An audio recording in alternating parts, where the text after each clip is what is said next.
Birds 365 on a Tuesday night as the Eagles get back to work today. Krause in for Zander Krause along with John McMullen joining us for the next 2 hours as we're going to talk about the Eagles going back to work today. Thanks, everyone, for being here. I'm going to do my best, Johnny Mac, to try and live up to the expectation of Zander and John McMullen. And I'm sure, should I fail, I'm sure that all of the subscribers and all of those great people in the chat are going to let me know about it.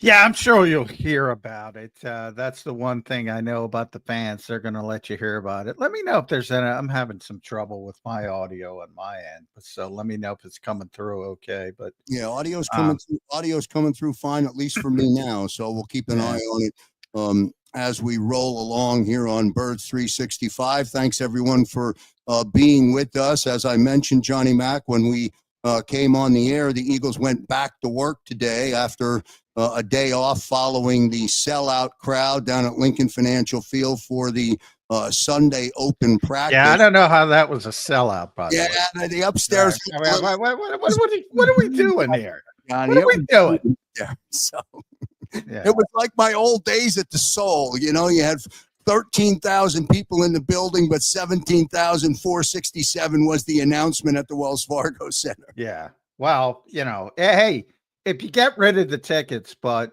my perspective from that is there were, they claim they sold out with 60,000 tickets.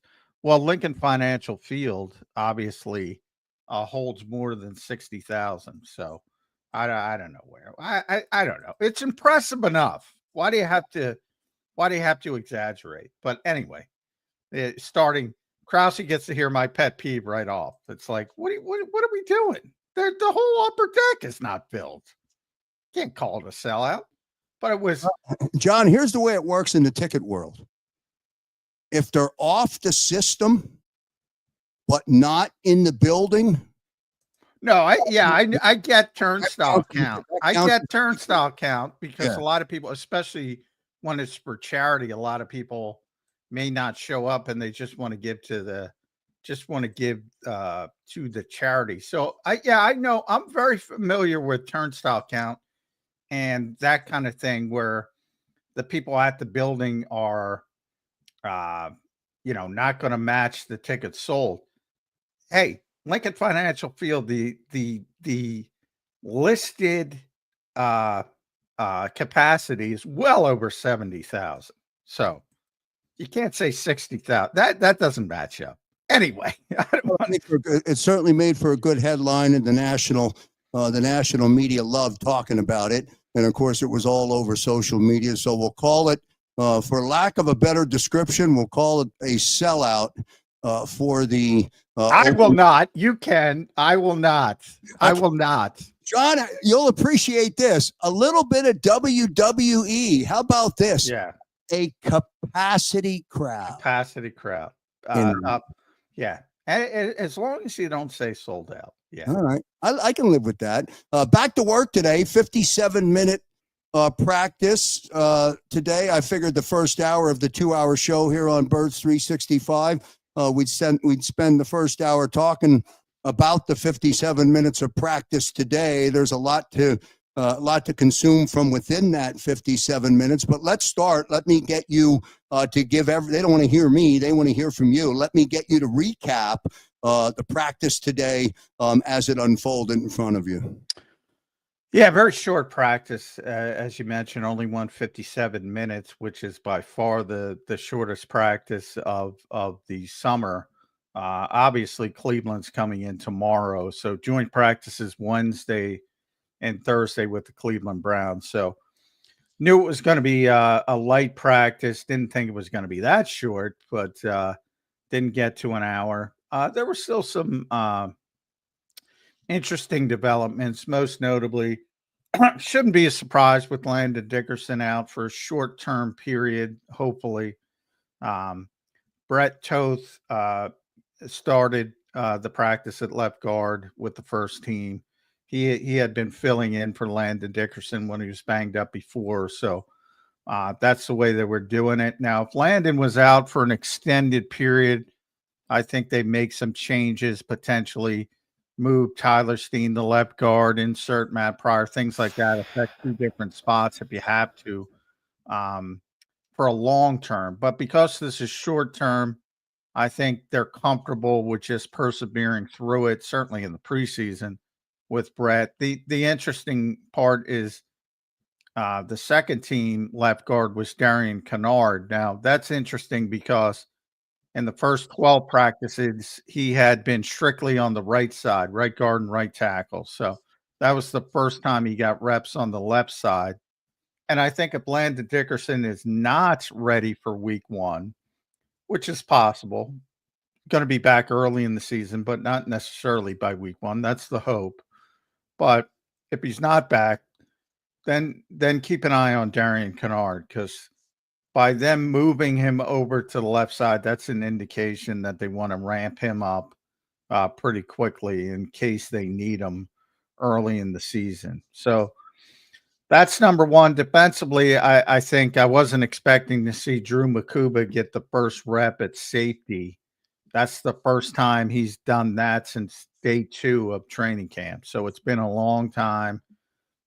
Missed 6 practices, not total, because he was back for individuals for a couple of them, but 6 consecutive practices of team drills, which is a pretty significant amount, and also missed the preseason game, obviously. So looked like he had taken a big step back. Sidney Brown was grabbing hold of the job, and all of a sudden we show up today and Drew Makuba's back in there.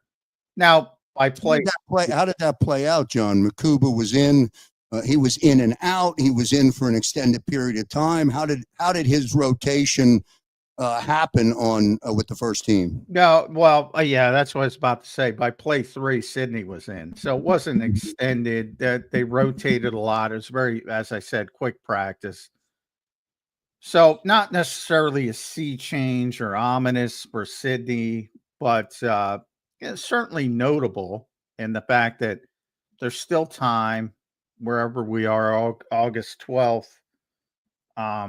There's still time to get back in this race or competition for Drew Makuba. And I always say, the Eagles probably want Drew Makuba to win the job. They probably want Kaylee Ringo to win the cornerback job, Jahad Campbell at linebacker.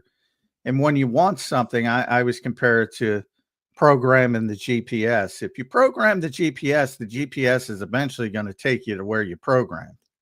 So, when you have that mindset of wanting to get somebody up to speed, I think it plays into things. Where are you, John, on Makuba?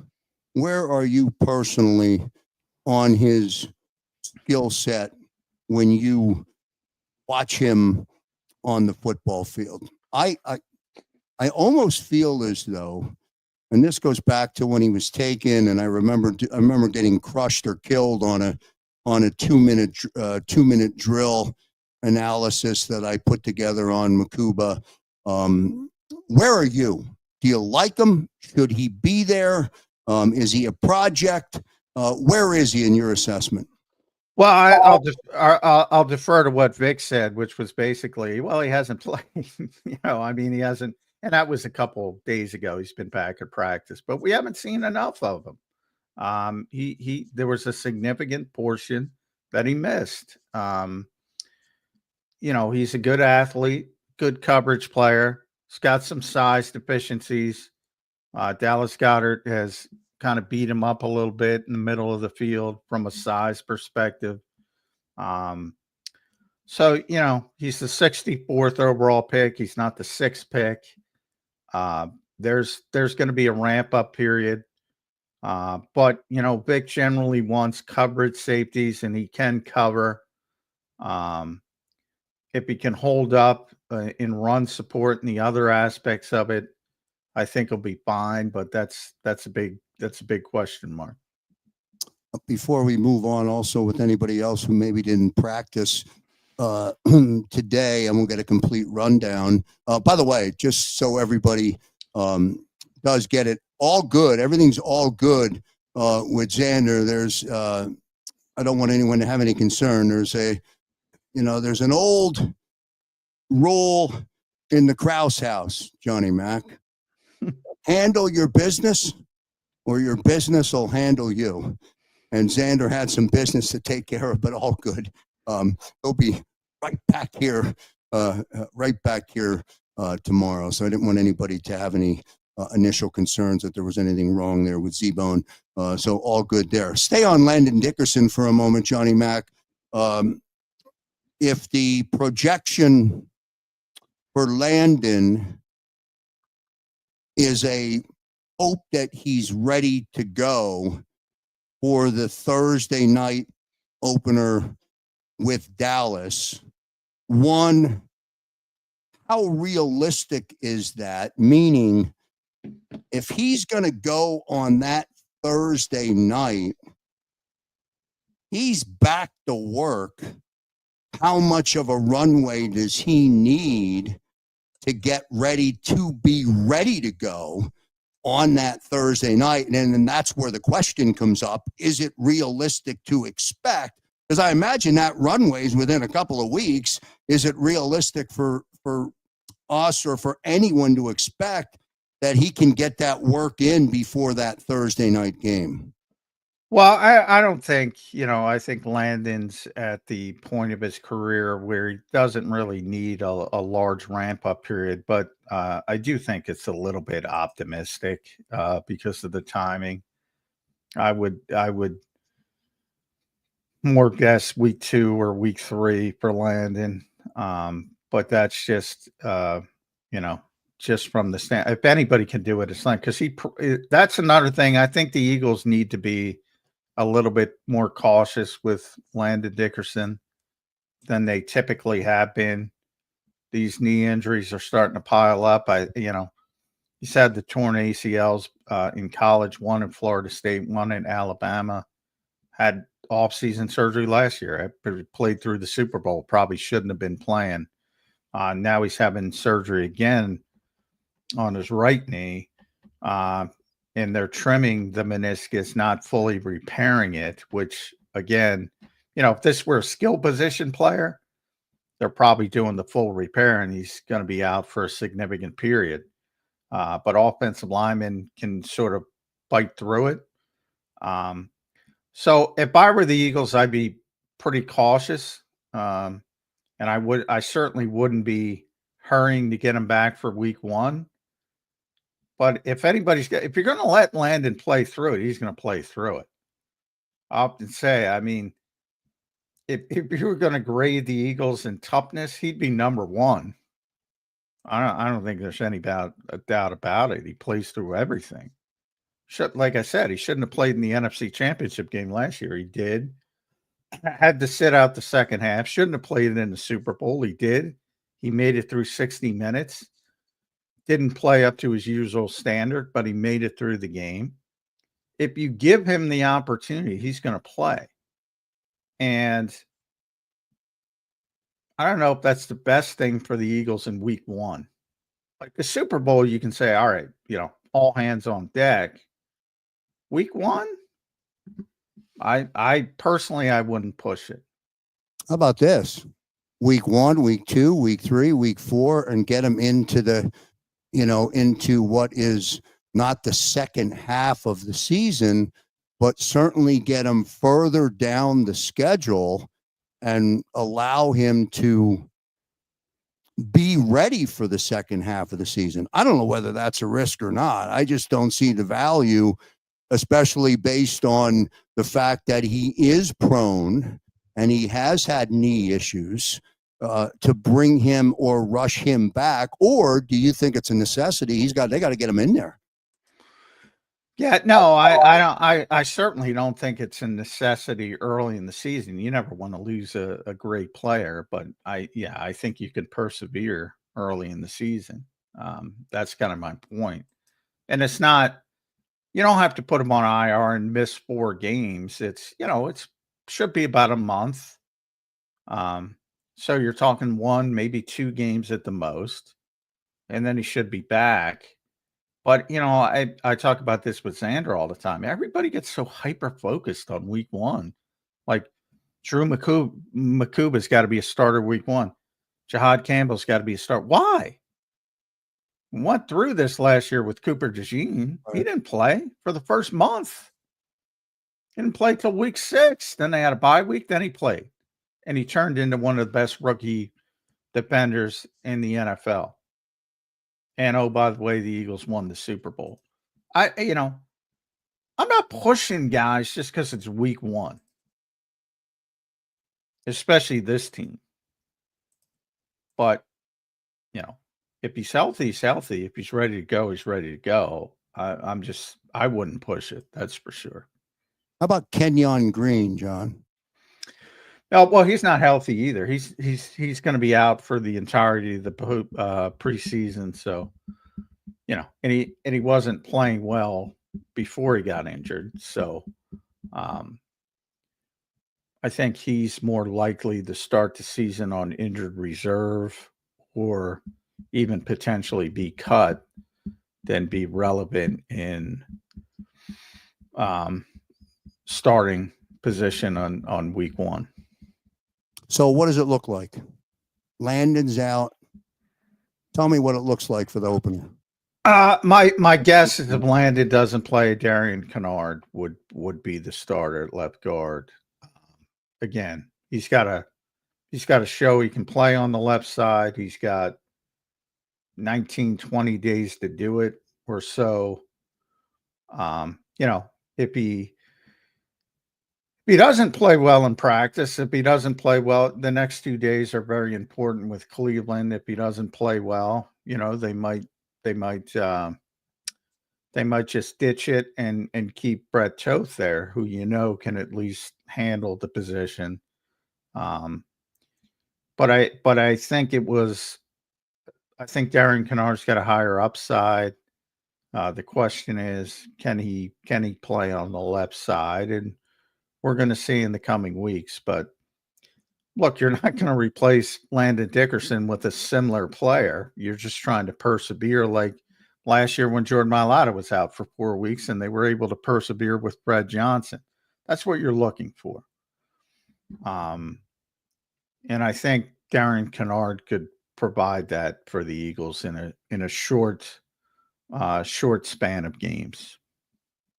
Birds 365 here across the JAKIB Sports YouTube channel. Don't forget to like and subscribe. We appreciate everyone being here for a special Tuesday night edition of Birds 365. Krause in for Z Krause here tonight. He'll be right back with everyone tomorrow. As soon as I figure out how to put up the comments and stuff, I'll get some comments up onto the screen. Johnny Mac, who else from practice today didn't practice or was limited in their participation? The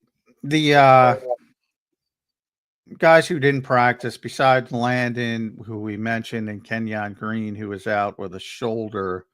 Elijah Cooks continues to be out. The wide receiver's got a shoulder as well. Gabe Hall, who's injured with a shoulder. A lot of shoulders. Shoulder. And then knee for Landon Dickerson. So only 4 guys didn't practice. Zach Bond continues to be limited. A.J. Brown continues to be limited. They're not working in team drills. Montrell Johnson, who's a undrafted rookie running back, was back. He had missed a few practices. He was back in a limited fashion. He's dealing with a hamstring.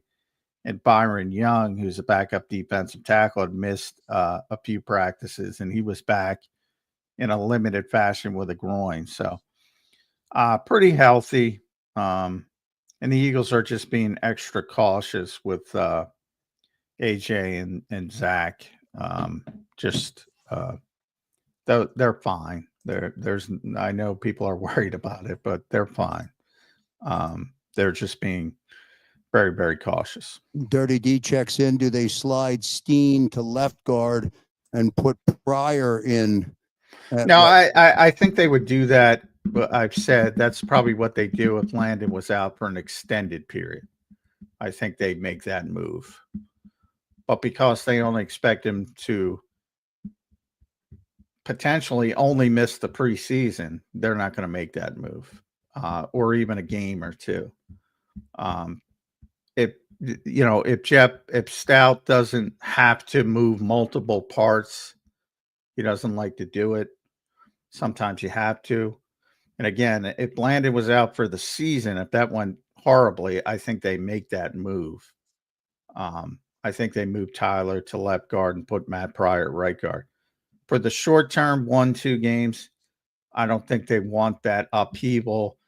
And then when Landon comes back, then Steen's got to go back to right. They want Steen to get all those right guard reps, because that's going to be his long-term position. They don't want to take that away for a short period and then say, oh, go back to right guard. Johnny Mac, is there, and excuse the ignorance of this question, is there a chance, I guess there's always a chance, or a possibility that Landon's injury or his recovery takes a lot longer than the Eagles are putting out there? No, I don't think so, because, trimming meniscus tears, there's a long history of guys who've had it done, and it's a far shorter process, a far shorter rehabilitation time, but there's issues. It's probably not the best thing to do if you're just doing it for your long-term health. And it's a quick fix, but he'll be back. He'll be back in a short period. Now, again, there's partial tears. There's full tears. If it were a full tear, I would imagine they would have shut him down, said you need to get it repaired. And it would have been, 3-4 months, most of the regular season. Maybe you could get back for the playoffs. So my guess is it's a partial tear, and they felt comfortable doing the trim rather than the full repair. Again, if it were skill position, I don't even know what that means. What a trim means? What? I mean, I know I just went through this. My daughter tore her ACL and she tore her meniscus, so she went through the full ACL and the meniscus surgery, and she's still involved in that long stretch run of rehab. She's 6 months into the process, or however long it means. What is the trim? What does that mean? What are they doing to it? It's basically, where the orthopedist removes the damaged portion of the meniscus to relieve pain and improve function. So it's called a partial, and I don't want to, meniscectomy, not a full, which is the full repair, which takes far longer. So basically, they're just removing the damaged portion to relieve the pain and improve the function so you can play. Short-term fix rather than long-term fix. And again, if it were a skill position player, probably not doing it. Offensive linemen, they don't, need the incredible explosion, things like that. From the standpoint of, speed and that types of things. So with offensive linemen, you can get away with it. So basically that's the difference between a trim, and you'll hear it. The meniscus is not a uncommon injury with NFL players, and that's always the debate. Should you trim it and play, or get the full repair and you're not going to play? It's basically what it comes down to. JJ McCarthy last year, rookie quarterback, became the first rookie quarterback to miss his first round rookie quarterback to miss his entire rookie season. That was the debate: trim it or get a full repair. For a quarterback, they erred on the side of caution and got the full repair. Missed the whole season. That's the difference. Talk about the offense today, Johnny Mack, and specifically Jaylen Herds. Did you see a lot from Jalen? I kind of feel as though, from what I hear, from what I read, from what I see on X, and occasionally get texted over to me, Jalen's kind of been good at some practices. He's been off in other practices. How was Jaylen Herds back at work today? Well, today, like I said, I'm going to say this a lot. It was 57 minutes. There wasn't a lot going on. It was sort of a reboot day that players had the day off after the link practice on Monday. And they have Cleveland coming in on Wednesday. So today was sort of just, making sure you're ready for Cleveland. The next 2 days are going to be very, very important. As far as getting your work done, working on the stuff you want to work on from the coaching staff's perspective.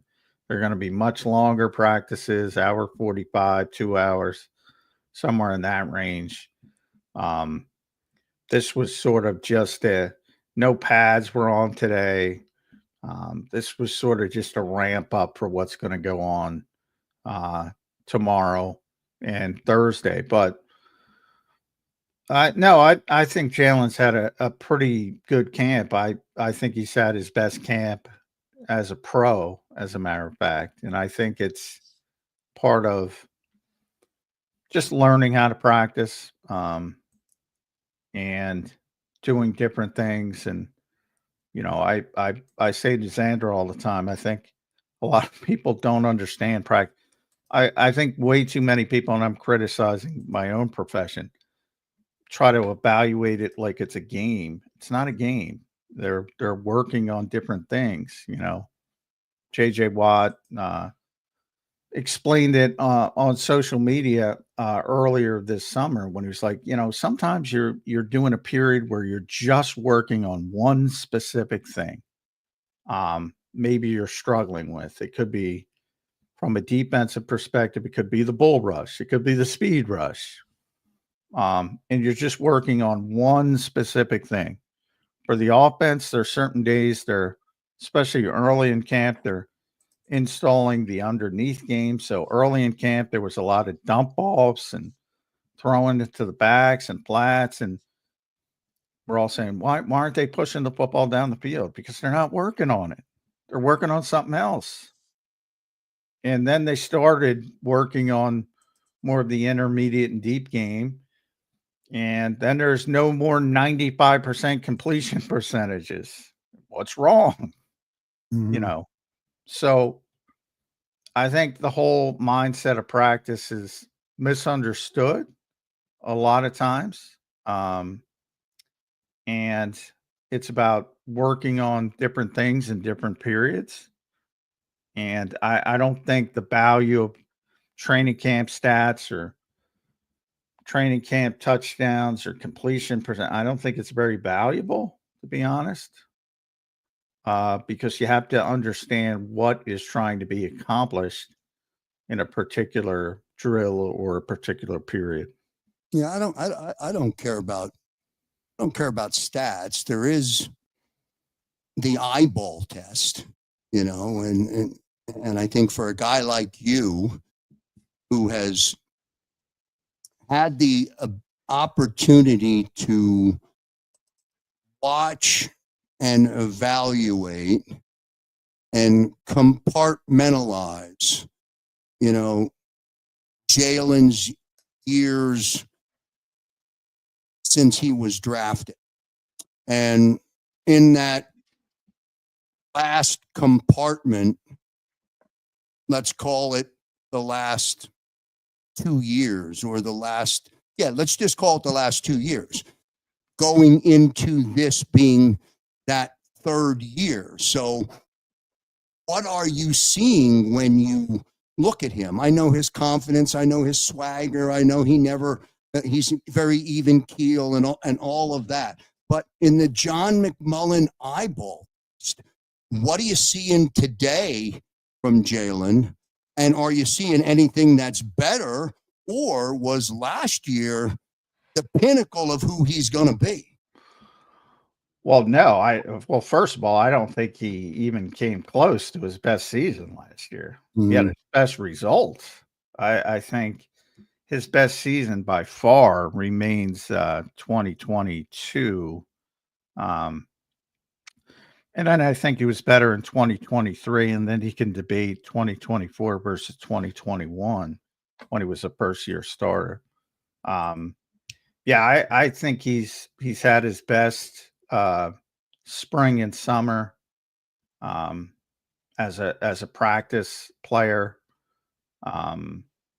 I think he's much more comfortable.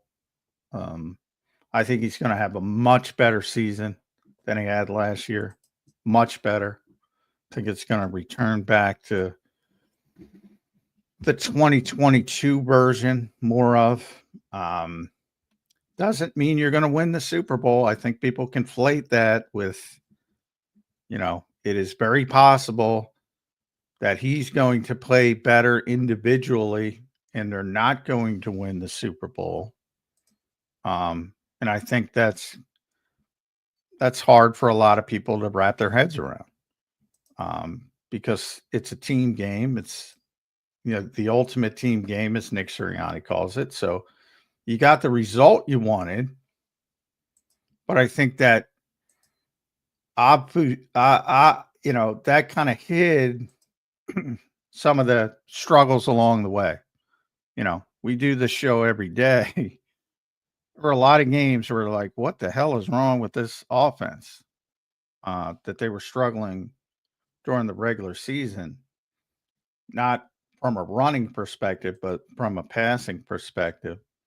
So by no means do I think last season was the pinnacle for Jaylen Herds. I think he took a step back, but the result of the team obviously was the pinnacle and they won the Super Bowl. But individually, no, he played much better in 2022 when he was runner-up to be the MVP. What do we want, John? Do we want a duplicate of a year ago, which was the end result of the Lombardi Trophy? Or do we want, a better version of Jaylen Herds? More yards, more pass completions, more touchdowns. What do we want? Well, I would assume you'd have to ask the fans. I assume they want to win the Super Bowl. What I think gets conflated, and I have this discussion all the time, is there are other people trying to win the Super Bowl with you. I mean, to repeat last season, well, then you need Saquon Barkley to run for 2,500 yards again. You need the number one ranked defense playing at a historical level in the Super Bowl itself. Is that likely to happen? Probably not. So to reach the same goal, you're probably going to need more from that aspect than you got last year to make up with some of the deficiencies you're going to have in the other aspects. Are you going to have that number one defense this year after losing Milton Williams and Josh Sweat and Darius Slay and CJ and Nakobe Dean being injured and on and on and on? Be a hell of a trick.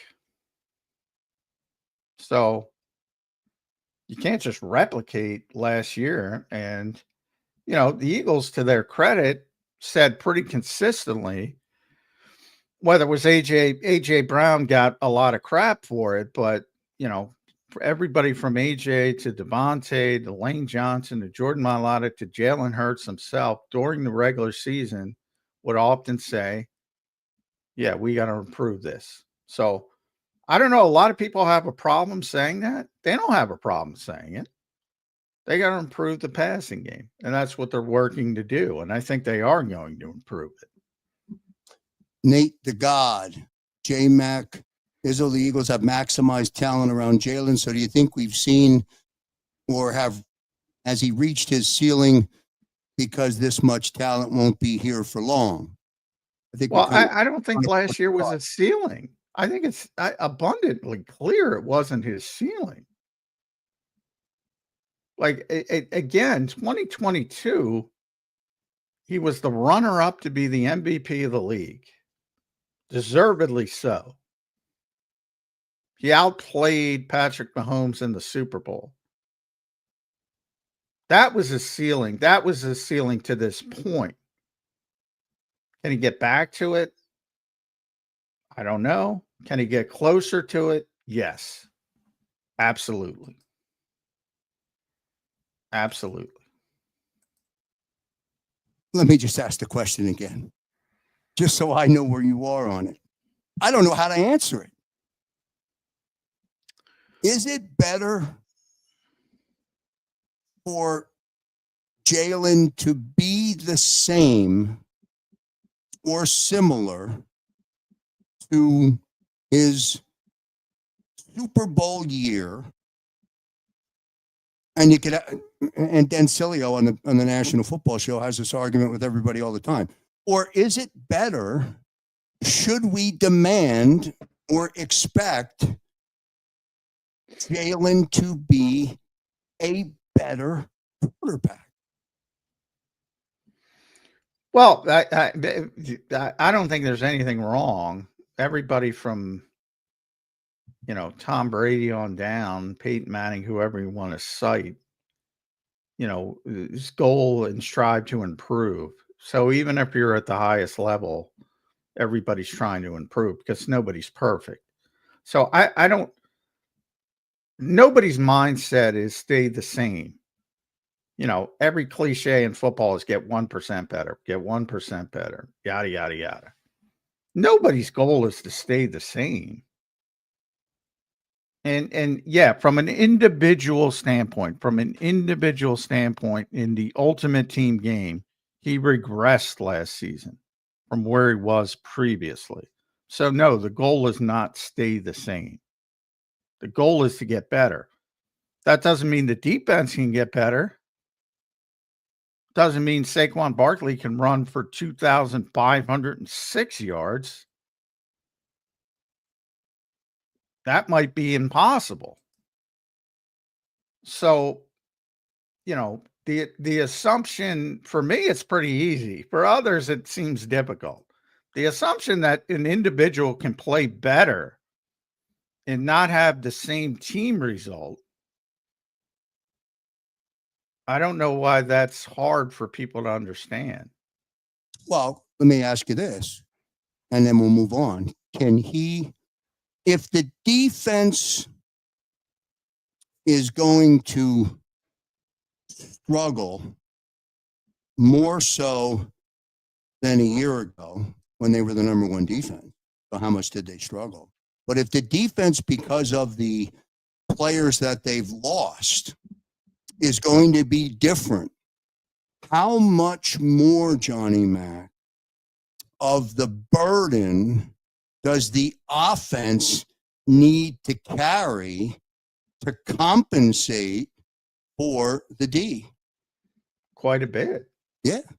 You don't have to go back too far. You just got to go back to 2023. The only difference between the Eagles' 2023 offense and their 2024 offense was the defense. In 2024, they had the number one ranked defense in the NFL. In 2023, I forget where they ended up. They were like 26th or 27th. They were 31st or 32nd passing defense, near the bottom of almost completely at the bottom of the league.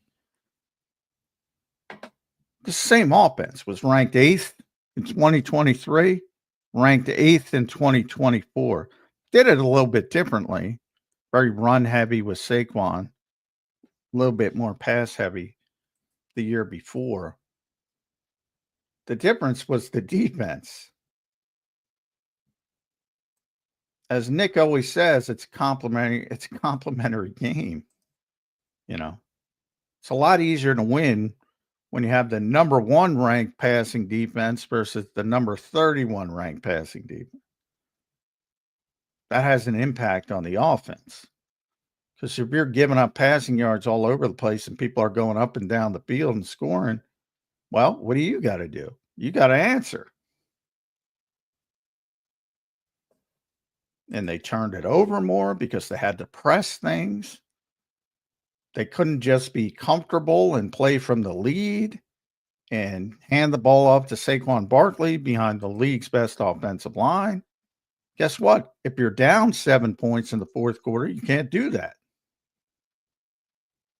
Got to try to get back in the game to win the game. It is complementary football, which the Eagles played brilliantly last year, and probably not going to be able to do it the same exact way. Good stuff with Johnny Mack here in hour number 1 of Birds 365. Joe Krause in for Zander Krause. Hour number 1 of the 2-hour show. Eagles back to work today for the 57-minute practice, all in preparation for Wednesday and Thursday, which will be the joint practice with the Cleveland Browns. We'll talk about that in hour number 2.